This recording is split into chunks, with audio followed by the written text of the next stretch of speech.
तुझ्याशी कठोर वागण्याचा मला त्रास होतोय श्री, पण भावनिक होण्यापेक्षा मी सारासार विचार करत आलेली आहे. तुला असं मला पाहवत नाहीये. तुझी इच्छा आणि तुझं हित यामध्ये मी तुझं नेहमी हितच पाहत आली आहे. मला वाईट वाटतंय, पण अय्याजी मला तुझा कन्सर्न कळतोय. मला त्रास व्हावा यासाठी तू करत नाहीयेस हे माहितीये मला. तुला माझी काळजी वाटते अय्याजी, पण खरंच सांगतो जान्हवी खूप चांगली मुलगी आहे.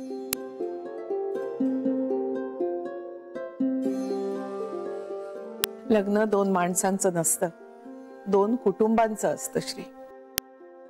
एक्झॅक्टली, जान्हवी हेच म्हणते. तिलाही ते पटलंय, चांगलंय. अय्याजी, मी कधी कधी म्हणतो ना की तिच्यात मला तुझा भास होतो, ते हेच. आता मला त्याचा खेद वाटतोय. कल्पना आहे मला त्याची. आता सगळ्या गोष्टी तिच्या विरोधात आहेत. श्री, पण मी काय म्हणते, आपल्याला नको ना अशी मुलगी. तिला काय एवढं सोनं लागलंय श्री? अरे आपल्याला तुझ्यासाठी दुसरी चांगली मुलगी मिळेल. आत्या, अगं पण ती ही मुलगी नसेल ना.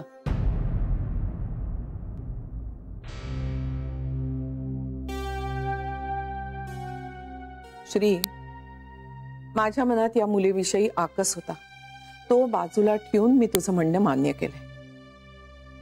तिच्या आईविषयी माझं मत काही बरं नाहीये. आता तिच्या बाबांविषयी हे कळलंय. आमचा तर धीरच होत नाहीये पुढे जायला.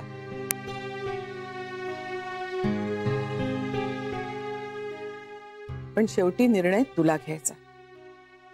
मी त्यात तुला अडवणार नाहीये. माझं मत या मुलीसाठी अनुकूल नाहीये. या उपर तू सांग काय करायचंय.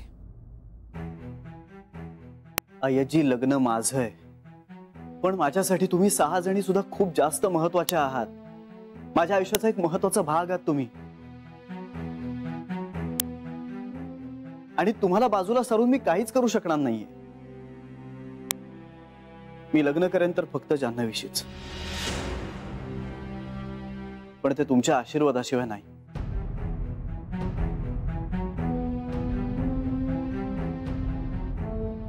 म्हणूनच मी म्हणत होते पत्रिका दाखवून घेऊ. अगं, पत्रिका दाखवून घेण्याचा काय संबंध इथे? मी तिच्या बाबांना भेटलोय पर्सनली. खूप पापभिरू माणूस आहे तो. दिसतं तसं नसतं श्री.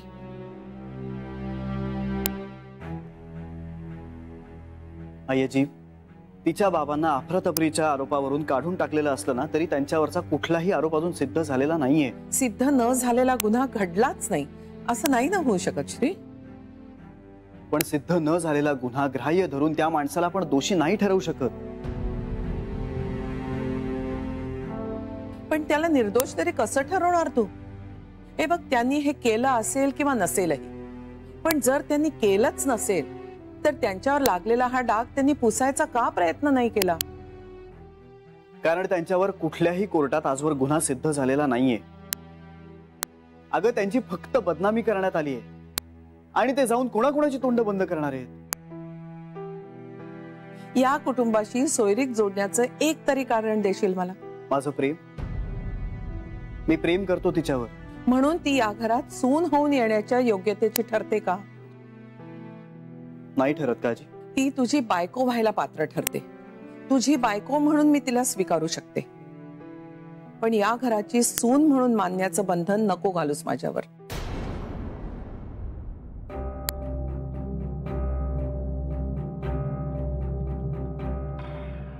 तुम्ही तुमचे सुखाने राहा. अय्याजी, तू मला शेलमध्ये जायला नकोयस.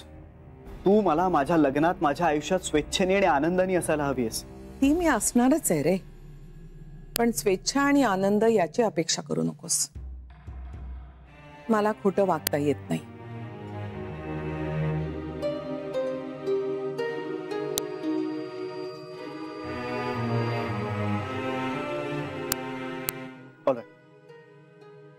आपण असं क्षणभर गृहीत धरूया की तिच्या बाबांनी हे असं काहीतरी केलेलं आहे. ओके, पण मग ज्या माणसाकडे इतके लाखो रुपये आहेत त्या माणसाच्या कुटुंबाची आर्थिक परवड का होईल? ज्या माणसाकडे इतका पैसा आहे अफरातफरी करून मिळवलेला, त्या माणसाच्या मुलीवर तिचं कुटुंब चालवण्यासाठी स्ट्रगल करण्याची का वेळ येईल? तिच्या बाबांच्या पायाच्या ऑपरेशनसाठी तिला लोन काढावं लागेल.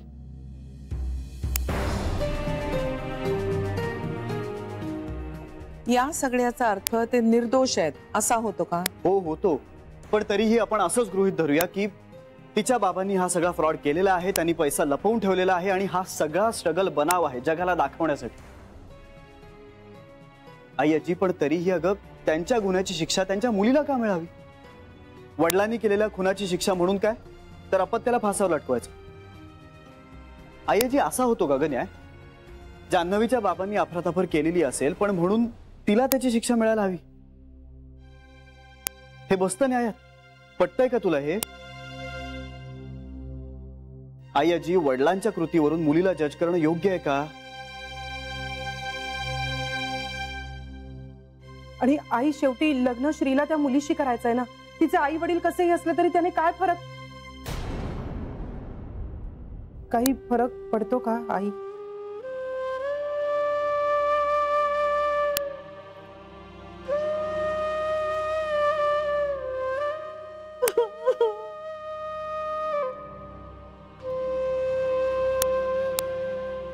तुला रडायला काय झालं इंदू? वहिनी, कशाला रडताय वहिनी? अगं तू कशाला रडतीयस? वहिनी रडतायत म्हणून. नर्मदा, आता काय झालं? मला श्रीचं म्हणणं बरोबर वाटतंय. वडिलांच्या वागण्यावरून मुलांना कसं जोखायचं ते मनाला नाही पटत आहे. आता श्रीचे वडील मला दिवस गेल्या गेल्या मला सोडून गेले, म्हणून श्री पण तसंच वागेल असं समजून कोणी श्रीला नाकारलं तर आपल्याला कसं वाटेल?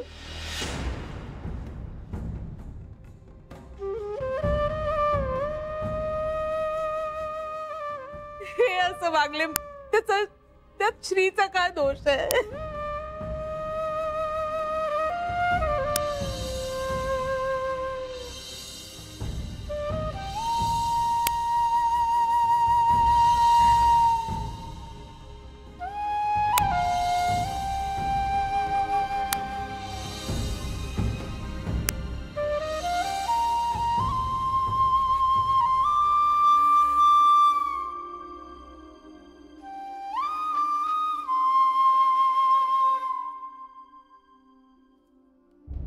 प्रत्येक जण आपापलं नशीब घेऊन येतं.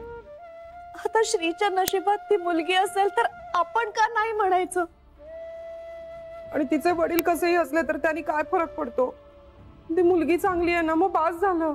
हो, मुलगी चांगली आहे ना, बस झालं. श्री, पण आईंना दुखवून काही करू नकोस ना बाळा. त्यांची समजूत घाल, ऐकतील त्या तुझं. हो श्री.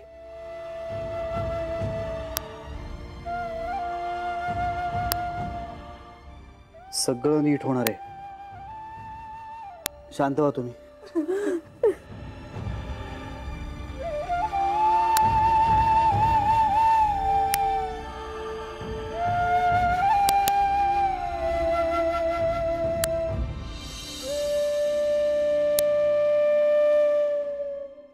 जानवी, मी निघते. हा, चला. अच्छा, उद्या भेटूया. हो हो.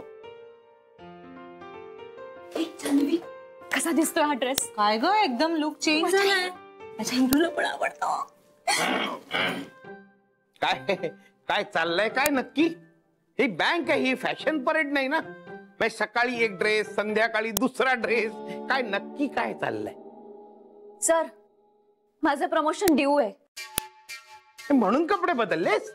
सर, माझ्या कपड्यांकडे लक्ष देण्यापेक्षा माझ्या प्रमोशनकडे लक्ष दिलं तर जास्त बेटर. नाही काय आहे गीता, एक छोटीशी माहिती तुला देतो. प्रमोशन मिळण्यासाठी काम करावं लागतं, तेवढं फक्त राहिलंय. उलट आहे सर. जे जास्त काम करतात त्यांच्याकडनं जास्त चुका होतात. हो. आणि जे कमी काम करतात त्यांच्याकडनं कमी चुका होतात सर. आणि जे कामच करत नाहीत त्यांच्या चुकाच होत नाहीत, म्हणून तुला प्रमोशन द्यायचंय चूक न केल्याबद्दल ना. सर, साहेब, मला प्रमोशन नाही मिळालं तरी चालेल, चला, पण पगार मात्र वाढला पाहिजे. काय बरीच लोक आहेत माझ्या मागे. कोण कोण आहे रे तुझ्या मागे? माझा घर मालक, दूधवाला, किराणा मालवाला, सगळे पैशासाठी मागे लागले. तो यांना पैसे नाही दिले तर मी खाणार काय? मला खा. सॉरी साहेब, मी नॉनव्हेज नाही खात. त्यापेक्षा पगार वाढवा, मला भरपूर मजेत आयुष्य जगायचंय. हो, तू एक काम कर, तू लग्न कर. मग लग्न केल्यावर मला भरपूर मजेत आयुष्य जगता येईल? नाही, जगण्याची इच्छा नाहीशी होईल. म्हणजे अरे हो जान्हवी, एक महत्वाची गोष्ट सांगायची म्हणजे त्या अनिल पासून जरा सांभाळून राहा. Yes sir. म्हणजे ना असं डोकं फिरलेला माणूस वाटतो तो. Yes sir. काहीतरी घोळ आहे डोक्यात. म्हणजे तू हो म्हण, मी जगाची वाट लावतो. तू नाही म्हण, मी तुझीच वाट लावतो. असं काहीतरी आहे त्याचं. मग एक मिनिट. हा, हॅलो. हा स्मितुडी. नाही नाही, आता ऑफिस सुटलं घरीच येतोय. नाही नाही, बँक सुटल्यावर मी घरीच येतो ना. मला काय बत्तासे विकायला जायचं नसतं कुठे. येतो ना घरी. स्मितुडी, काल काय तू मला प्रॉमिस केलं होतं, मी तुला कानातले सोन्याचे घेऊन दिल्यावर आठवडाभर मी तुम्हाला फोन करणार नाही, आणि एका दिवसात विसरलीस काय? अच्छा, गळ्यातलं सोन्याचं करायचंय, करूया ना. पण मला सांग, रिटर्न गिफ्ट म्हणून तू मला किती दिवस मग फोन करणार नाहीस? 1 महिना? 1 महिना? अगं नको ग, असा अचानक प्रेमाचा धक्का देऊ नकोस. हृदय विकाराचा झटका येईल मला. इतका आनंद नाही सहन होणार मला. अगं असं काय म्हणतेस की माझं तुझ्यावर प्रेम नाहीये? अगं माझं तुझ्यावर प्रेम नसतं तर आपल्याला जी 2-2 लहान मुलं झालीत ना, ती आपण काय ऑनलाईन थोडी मागवली, ती आपल्यालाच झाली ना. 1 मिनिट. आलो मी, बाहेर येऊन बोलतो. स्मितुडी, मी जरा बाहेर येऊन तुझ्याशी बोलतो. मी काय म्हणतो स्मितुडी? ती वेळ फोन करत असते बायको सतत. अगं प्रेम आहे त्यांचं सरांवर. ते जाऊ दे, तू घरी कशी जाणार आहेस? मी बसनी. ऍक्च्युली आम्ही लॉंग ड्राईव्ह वर जातोय, तर मग मी तुला. It's okay.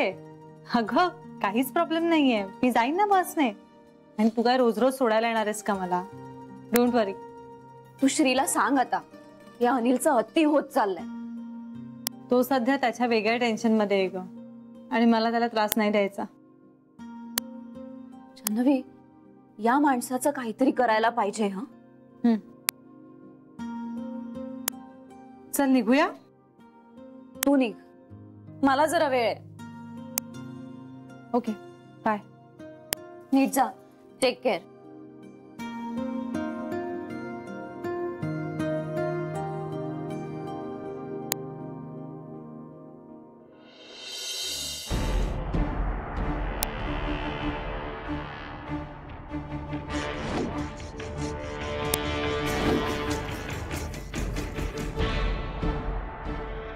जान, तुझ्यात जान अडकली आहे.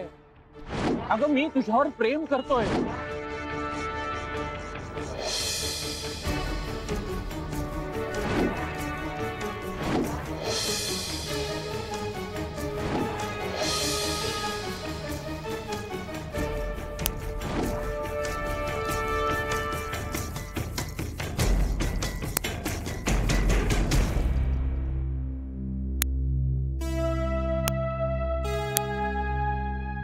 काय ग, काय झालं घाबरायला? मला वाटलं की. काय वाटलं? बरं झालं तू आलास. काय झालंय? नाही, काय नाही. खरं खरं सांग, काय झालंय? सोड ना श्री, काही नाही. तुझ्याकडे 3 सेकंद आहेत. काय झालं हे नाही सांगितलंस ना तर इथे रस्त्यात मला तुला मिठी मारायला लागेल. श्री प्लीज. 2. काहीही नाही सांगते.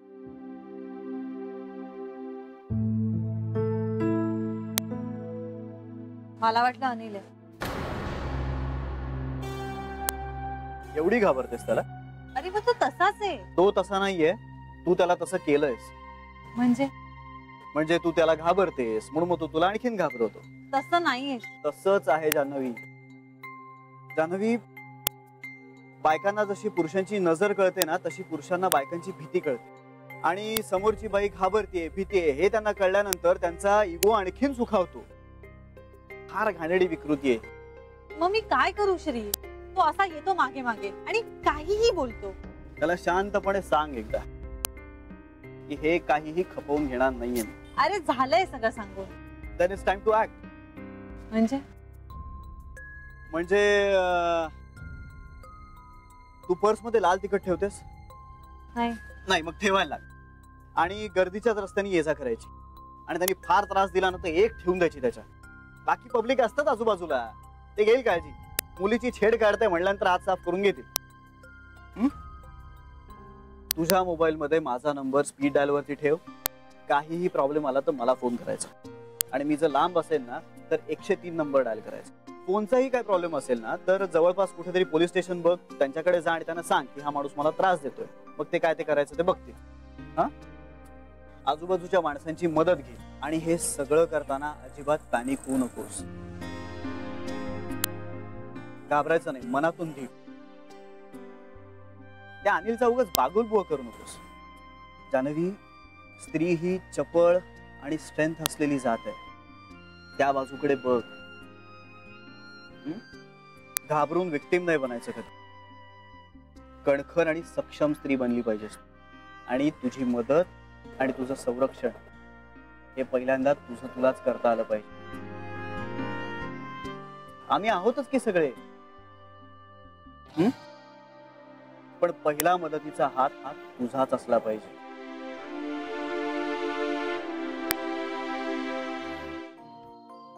जान्हवी, आपला कायदा हा स्त्रियांच्या बाजूने. स्त्रीला त्रास देणं हा आपल्याकडे खूप मोठा गुन्हा समजला जातो. तू जर कंप्लेन केलीस ना तर त्याची वाट लावते.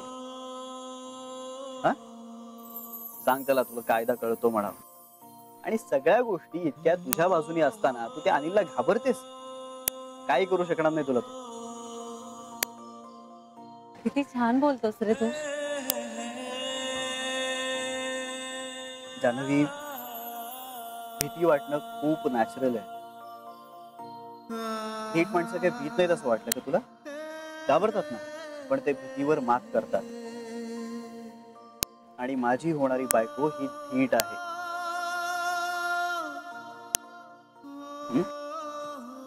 नव्हते, पण आता होईल. That's like my girl. चल, तुला घरी सोडतो. नको. का? माझं रक्षण करायला आता मी समर्थ आहे. आणि जर प्रॉब्लेम झाला तर 103 वर फोन करेन. ग्रेट. चल, माझी बस आली. बाय. Take care. आणि घरी पोचलीस की मला फोन कर. हो, आणि तूही निघ आता. Bye bye.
बस स्टॉप बदललास. मी काहीतरी विचारतोय तुला. माझ्या सहनशक्तीचा अंत पाहू नका मिस्टर अनिल. नाहीतर काय करशील? पोलिसात जाऊन तुमच्या विरुद्ध तक्रार करेन. जे तुझ्या मनात आहे ना ती कृती मी आधीच करून मोकळा झालोय. म्हणजे कळेल लवकरच तुला. तुमचा प्रॉब्लेम काय? तुम्हाला समजावून सांगितलेलं कळत नाही का? मी तुमच्याशी लग्न करणार नाहीये. हे स्वच्छ आणि स्पष्ट भाषेत सांगून झालंय. या उपर जर तुम्ही मला त्रास दिलात ना तर मला आता खरंच तुमच्या विरोधात ऍक्शन घ्यावी लागेल. घे घे घे. मी तुझ्यावरती प्रेम करतो. प्रेम करणं हा जर गुन्हा असेल तर मी गुन्हेगार आहे. मिस्टर अनिल, अहो हे प्रेम नाहीये, याला विकृती म्हणतात.